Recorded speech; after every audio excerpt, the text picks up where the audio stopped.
Hello मुलांनो, कसे आहात? मी तुमची लक्ष्मी आजी. तर आज आपण टक्केवारी काढणार आहोत. 10,10,15 दराने 50,000 रुपयांचे व्याज किती? 10,10 म्हणजे दर साल दर शेकडा म्हणजे प्रत्येक वर्षाचे 100 रुपयाचे, शेकडा म्हणजे 100 रुपयाचे 15 रुपये. तर 15 रुपये दराने 50,000चे व्याज किती? आता किती वर्षांचे वगैरे विचारलं नाही, त्याच्यामुळे आपण एकाच वर्षाचे काढणार. दर साल दर शेकडा, साल म्हणजे वर्ष, प्रत्येक वर्षाचे. तर आपण काय करणार? 15 शेकडा 15 म्हणजे 100ला 15, शेकड्याला 15 रुपये. मग 50,000चे किती? मग गुणिले 50,000 3.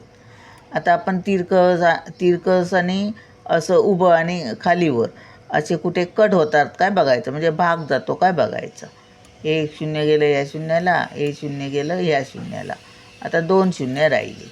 मग बरोबरी 2 शून्य अगोदर लिहूया.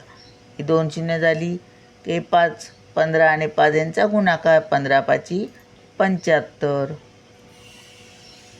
म्हणजे 7,500 रुपये व्याज झालं वर्षाचं. 15% दराने 50,000 रुपयांचे लिहूया. 15% दराने 50,000 रुपयांचे व्याज बरोबर 7,500 रुपये. आहे ना सोपं? चला मग भेटूया पुढच्या व्हिडिओत. बाय.